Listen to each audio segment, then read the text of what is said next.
Everest Base Camp. You've heard the rumors. Trash on the trail, bodies everywhere, and altitude nightmares. And I will talk about those things. But what is actually true? What is it actually like to trek to Mount Everest Base Camp? I'm not talking about summiting Everest. I'm talking about the trek that you can take to the base camp of Mount Everest. I have done this trek twice, and this video is the deep dive into the trek that I wish I would have had before I did it the first time. I am going to cover everything: where you'll sleep, what the toilets are really like, the food that you'll be eating every day, and some very special experiences that you can look forward to that you don't want to miss on this trek. Stick around, because if EBC is on your bucket list, or even if you're just Everest curious, you're gonna want to hear this. First, let's start off with some quick facts. The Everest Base Camp Trek is located in the Himalayan mountain range in Nepal. The trek typically takes between 12 to 14 days. You'll hike around 80 miles, and it's an out and back trail. The best time of year to do this trek is between March to May or September to November. That's when you can expect the best weather windows. Now you know the basics of the trek, so let's talk about the logistics. What does it actually take to trek to Everest Base Camp? Your adventure will kick off in Kathmandu, which is Nepal's chaotic and colorful capital city. If you can swing it, try to fly Qatar Airways into Kathmandu. They have a lot of flights coming in and out of Kathmandu, and it's the most comfortable airline that you can fly in that region. I recommend spending at least a day or two in Kathmandu because there's a lot to do there. And you'll need to go shopping and sort through your gear and have some of the awesome food that the city offers. I made a video about the top things that I recommend doing in Kathmandu, and you can find the link in the description of this video. The next step in getting to the start of the Everest Base Camp Trek is flying to Lukla Airport. Now, as of the recording of this video, you cannot fly from Kathmandu to Lukla, so you will take a 7-hour epic van ride to an airport, tiny airport called Ramechhap. If you get motion sickness, now is the time to pop that Dramamine or whatever else helps you, because this is a swervy drive through the mountains and through riverbeds to get to Ramechhap. I don't personally get motion sickness, but my fiance does, and he was just trying to keep down his lunch this entire ride. From the Ramechhap airport, you will hop on a 20-minute flight on a teeny tiny plane that will take you to the Lukla airport. The Lukla airport is notorious for being the most dangerous airport in the world, but let me reassure you just a little bit. The flight is quick. It's relatively smooth. We hit a couple little bumpy spots along the way, but before you know it, you will be landed in Lukla, and that is where your journey truly begins on the trek to Everest Base Camp. That's right. As soon as you land in Lukla, there is no shuttle bus. There's no Uber. There's not even any roads, which I find to be incredibly awesome. Quick tip, I know you're excited to just jump off that plane and start walking to Mount Everest, but make sure that you get a stretch in beforehand and a good hearty lunch at one of the local tea houses in Lukla. Your body will thank you later. So you've made it to the start of the Everest Base Camp Trek. Now, what can you expect as far as the trail conditions? I also want to touch on how fit do you actually need to be to do this trek, and I want to talk to you about the altitude. Do you need to be some sort of super athlete marathon runner to be able to do the trek to Everest Base Camp? No, absolutely not. But you do need to be prepared. If you're generally active and can hike several hours at a time on uneven terrain, and you're okay with going up and down lots of stairs, then there's a really good chance that you can make it to Everest Base Camp. Of course, I am not a doctor, so make sure that you consult with your doctor first before committing to anything like this. What makes the trek to EBC particularly challenging is not the terrain. It's really the altitude and the day after day grind. So you're going to be trekking from 5 to 7 hours per day, day after day for 12 to 14 days, while the air just keeps getting thinner and thinner. So what is the elevation of this trek? Once you arrive to Lukla, you're around 9,400 feet. So the trek actually starts out at a pretty high elevation. You'll keep ascending gradually day after day until you reach Everest Base Camp, where the elevation is around 17,500 feet. Most people add on climbing the hill near Everest Base Camp, which is called Kalapatar, because it gives you the best views of Everest that you'll get on the entire trek. If you summit Kalapatar, you will reach the highest elevation of the entire trek, which is 18,500 feet. And let me tell you, oh my goodness, it is a doozy. If you have never been to this altitude before,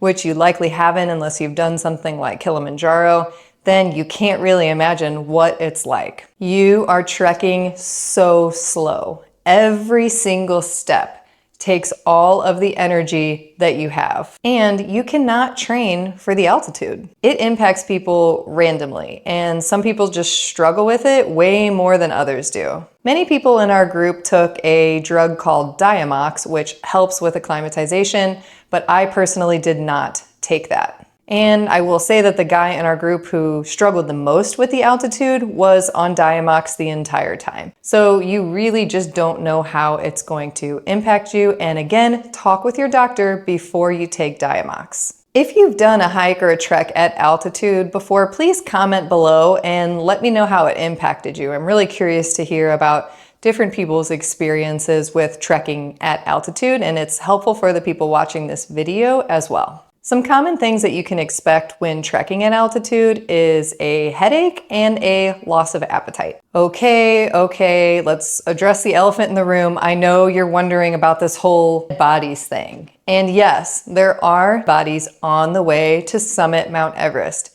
but they are not on the trek to Everest Base Camp. If you're actually going to summit Mount Everest and climb the mountain above Everest Base Camp, yes, you will see bodies of mountaineers who have died on that mountain and just have never been removed. On the EBC trek, you're not even getting close to that. If you get injured on the EBC trek, nobody's going to leave you there. There are donkeys that can take people down who get injured. There are helicopters that will come and rescue you, so you do not have to worry about that on this trek. The other thing that people always ask me about when I bring up Everest Base Camp is, well, isn't it just covered in trash? I've heard that it's like the world's highest garbage dump. Yes, in the past, Everest has had a trash problem. You can imagine how challenging it can be to bring down trash, feces, tents, everything that they use to summit that mountain all the way up over 29,000 feet. Luckily, in recent years, there have been major efforts by organizations like Sagarmatha Next to bring trash down the mountain all the way back to Lukla, where it can be safely taken out of the region. I literally didn't notice any trash on the trail to EBC. So how do you train for something like this? The most important parts of training for the EBC trek is to wear your backpack as much as possible with weight and go up hills. And also to break in your shoes. The last thing you want to do is get a blister out there. For at least 2 months leading up to my treks like Everest Base Camp, I do as many trails as I possibly can. I try to do 1 to 2 hikes per week on local trails.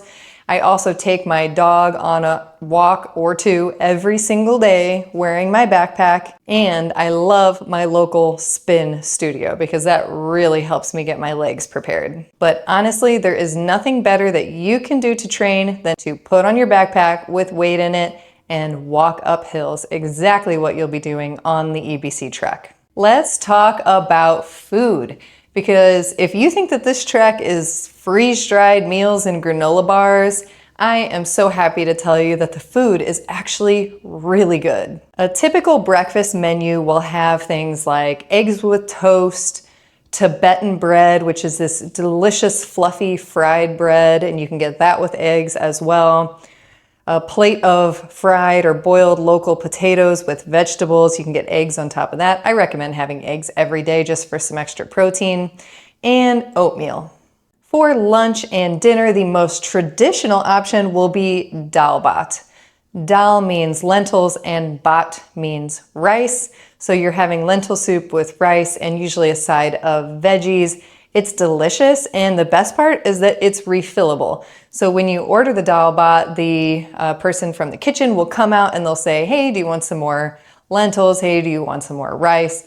And you can just keep getting refills of those things, which if you're a super hungry hiker is just gonna be the best bang for your buck. You will also have the option to have delicious fried noodles, fried rice, and you can get veggies or egg in either of those. Garlic soup, which is really helpful in treating altitude sickness, and Korean ramen, which our group, we ate so much Korean ramen. It was so good and so spicy. There's also plenty of sauce. If you're a sauce guy like me, there's always this bottle of red sauce and bottle of green sauce on every table at the tea houses. And the green one was my favorite, just to add a little spice and a little more salt to your meal. Pro tip. I'm also a snack guy. If you're a snack guy like me, you are in luck because you can find all kinds of snacks at the tea houses and at the little shops along the way to EBC. You will find endless amounts of Snickers, Oreos, Pringles, sodas, Coca-Cola, whatever you want, they got it. But there is one thing that is pretty tough to find, in my opinion, which is delicious protein-rich snacks. That's why I recommend bringing your favorite protein bars and your favorite meat sticks from home. On the topic of things to bring from home, make sure that you watch my EBC packing video, which is an incredible resource that I made, and you can find that in the link of the description of this video. Let's talk about drinks. They have alcohol at all the tea houses. They have alcohol behind the counter. You could buy an entire bottle of whiskey, but I do not recommend drinking. Altitude and alcohol don't mix. Just don't do it. It's gonna further dehydrate you. Don't mess with alcohol at all. If you do, wait until you're coming back down. It's kind of funny because you do see people drinking on the way up to Everest Base Camp, but the people who are drinking are the ones who are summiting. They're the actual mountaineers. When we were in Namche Bazaar, we stayed at the tea house there for 3 nights. There was a Russian group there who was climbing Everest, and they were pounding alcohol, playing guitar. They were so lively, just having the time of their lives. So leave the alcohol to the mountaineers, apparently. I recommend doing what your guides do, which is drinking tons of hot tea. Ginger, honey, lemon tea is life. If you've been to EBC, you already understand that this is just happiness in a cup. My other personal favorite is milk tea, which is black tea brewed with milk. And something about the milk up there, it's so delicious. It smells like butter, and I love butter, so what can I say? And finally, you will also be drinking tons of purified water. You cannot drink the water in Nepal, anywhere in Nepal, without purifying it first. Make sure to bring plenty of aqua tabs with you. These are little teeny tiny chlorine tablets that you can get in Kathmandu for pennies. Rupees, actually. But they're super cheap. You pop one in your bottle of water, close the lid, wait 30 minutes, and then that water is safe and ready for you to drink. Okay guys, we have come to that time in the video where we're gonna talk about toilets. We're gonna talk about toilets. We're gonna talk about toilets. People ask me all the time. It always catches me off guard because I'm like, wow, there are so many people who really wanna know what the toilets are like. And on the way to Everest Base Camp, there might be some that will stick with you for life. The first thing you need to know is that there's no toilet paper. I'm gonna repeat it. This is very important. There is no toilet paper. You won't see any free toilet paper once you start walking to EBC. So it's very important that you bring your own roll. You can also buy it at the tea houses if you forget, it's not a big deal, but bring your own roll. Bring your own wet wipes. Tons and tons of wet wipes, not just for using the restroom, but also as like a little bath every once in a while when you just really don't feel like showering when it's too cold. So bring the toilet paper, bring the wet wipes, and prepare for battle. You will find a mix of squat toilets. If you haven't ever used one of those, I recommend watching a couple videos about it before you head into your first one. You will also find Western toilets. And sometimes you'll just find a hole in the ground with an outhouse around it, which is super interesting. There's really too many people on this trail to be able to just pop a squat in the woods, but the good news is that there's plenty of villages and tea houses along the way where you can just pop in and use the indoor restroom.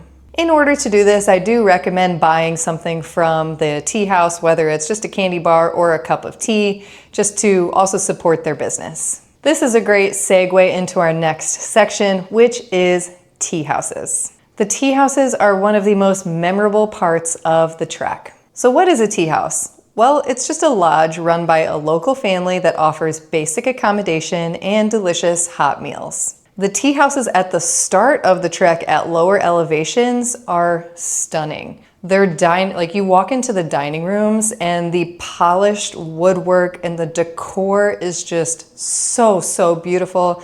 Literally talking about it just makes me want to go back. And the higher you go, the more rustic things get. Let's call it rustic. And by rustic, I mean lower your expectations and then lower them again. Really, what I'm talking about here is only the last 2 nights of the trek, which are in Lobuche and Gorak Shep. These towns are at really high altitude and it is a challenge getting resources up there. So they are just a little less clean, a little less nice. Instead of having that polished woodwork, you have really basic dining rooms, but it's only 2 nights, so you can get through it just fine. You will still get a twin-size bed, a heavy blanket, and a pillow. Maybe 2 if you're super lucky. Sometimes they have 2 pillows. It's important to note that the rooms in the tea houses are not heated. So yes, you will probably see your breath before you fall asleep. There is one heat source in every tea house, and that is located in the dining room. It is the central stove that everybody gathers around to warm up, and it is heated by dried yak poop. Yes, that is a real sentence that I just said. And it smells earthy. But trust me, you really won't care. You will just be grateful to have a little bit of warmth. Wi-Fi is available at most of the tea houses, and it gets more expensive as you go up. Don't expect high speeds. I wasn't able to upload any videos to Instagram or anything like that, but you will be able to access WhatsApp and just update your family members, maybe update your Facebook status. Do we still call it a status? I don't think so. But just send updates to loved ones to let them know that you're doing okay. What about showers? Well, they are available, but you will pay extra for those too. Don't expect a spa moment, but hey, after 5, maybe more, 8 days, I suppose, of not showering, even a little trickle of warm water just feels like a waterfall in Bali. I went 8 days without showering on my last trek to base camp. And you know what? I'm not ashamed to say that. I think it makes me pretty cool, pretty tough. So embrace it. Embrace the wild. Get a little dirty. Everybody else is going to be dirty too. Let's talk about some of the unique experiences that you can have on the way to Everest Base Camp. If you don't know about these, then you might miss them, so listen up. This might sound a little silly, but the first one that I want to talk about is getting your hair washed at a salon in Namche Bazaar. Once you get to this point in the trek, whether you're going up or you're on your way back down already, you will completely understand what a freaking luxury it is to have your hair washed and blow dried. Oh my gosh, I've never felt better in my life. There are several little salons in Namche Bazaar, which is quite a large town, so you can absolutely find a place to get your hair washed. And some of those places also do massages, so you can get a massage there. In Namche Bazaar, you can also visit the Sherpa Culture Museum. This was one of the coolest parts of our entire trek. You get to see a traditional Sherpa home and see how people have lived in that region for a very long time. This was extra cool for us because our guide was a Sherpa. So when we were inside the home, he shared about his childhood and his life and what it was like growing up in a home like that. And there's a bed where the adults, the mom and the dad, would sleep.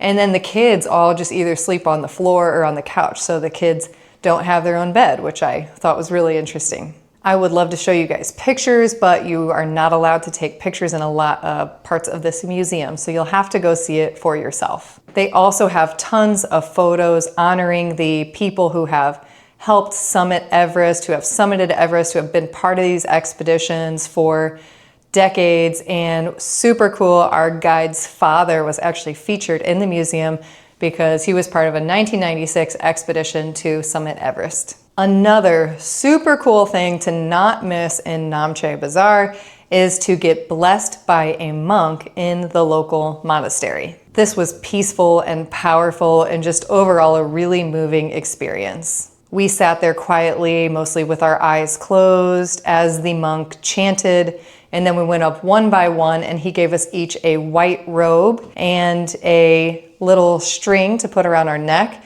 And this was to bless our journey to EBC. This is what the robe looks like that he gave us. Next on the list is to visit the Tengboche Monastery. Tengboche is a town that you will pass the day that you leave Namche Bazaar. You have to pay a few bucks to get a ticket to visit, but it is absolutely worth it. Oh my gosh, the colors, the vibrancy of this place is unreal. So make sure that you get that ticket, go see the monastery. Again, I can't show you pictures because photography is not allowed in most of it. There was this back area where you could take videos, so I'll put some videos in here of that. If you stay in Ferice, I recommend going to their daily altitude talk. I believe this was every day at 2 o'clock. It lasted about an hour. In Ferice, there's a big clinic. It's the biggest clinic in the region, and they hire volunteer doctors from around the world. So they had doctors there from Australia and Alaska, and these guys just gave us a talk about altitude, about what to expect as we got higher and higher, and about how we can stay as healthy as possible on this trek. Quick side story, this was a really interesting experience for us in Ferice because after we went to the altitude talk, our group started dropping like flies. And at first we thought maybe it was the altitude, but it was actually food poisoning. I am not gonna tell that story here, but I am telling it in another video. So make sure to subscribe to my channel because that one is coming out soon and you're gonna wanna hear what happened to us so that it doesn't happen to you too. Near Namche, you can visit Sagarmatha Next, which is the organization that I mentioned before, is helping to clean up a lot of the waste and recycle a lot of the plastic from this region. They show you a really cool documentary about the work that they're doing, and you can also you can put on these 3D goggles and see what it looks like to summit Mount Everest in 3D, which was really funny to watch people do that. You're like standing there like looking all around, and it's pretty realistic. It was very cool. And finally, the Dugla Hill Memorial Site. This is something that you're going to pass along the way. You hike up a big hill called Dugla Hill, and once you get to the top, there's this big open area that is a memorial site for fallen climbers and mountaineers who have passed away in this region. There's a ton of prayer flags. It's honestly giving me goosebumps just to talk about it because it is a beautiful place, and I believe it's exactly where these people would want to be honored. If you've read the book Into Thin Air by Jon Krakauer, and if you haven't, I recommend reading it before you go to Mount Everest Base Camp, or if you've seen the movie Everest with Jake Gyllenhaal, then you've probably heard of Scott Fisher. He is one of the guides who passed away. Oh, spoiler alert. He's one of the guides from the 1996 disaster on Mount Everest, and you will find his memorial there at the Dugla Hill site. So what's it really like to trek to Everest Base Camp? It's stunning. It's hard. It's emotional. I cried several times, sometimes because it was really hard and sometimes because it was really beautiful. I've traveled to over 35 countries, and I'm being completely honest with you here when I say the Everest Base Camp Trek is my favorite adventure I have ever been on. You'll climb to 18,500 feet. You'll eat more dalbat than you thought was humanly possible, and you will sleep in rooms where you can see your breath. But you'll also meet the most amazing people. You'll wake up to mountain views that don't look real, and you'll do something that you'll never forget. The people that I trek to Everest Base Camp with are part of my family for life now. There's something about the Himalayas that just bonds you so closely together. It's incredible. And honestly, it's not about getting to base camp. It's about the person that you become and the things that you learn along the way. This is likely to be the hardest thing that you have ever done. And let me tell you, you will feel so strong when you finish it. If this video helped or inspired you, please give it a thumbs up. It really helps my channel. And let me know in the comments, are you thinking about doing this trek? And if you've already done it, what was the hardest part for you? Please leave some tips below so that this video can be a resource for everybody who watches it. And if you're into trekking, adventure travel, or just want to hear some real honest trail talk, make sure that you subscribe to my channel. I've always got more epic treks coming soon. Namaste, thank you for watching, and I'll see you on the trail.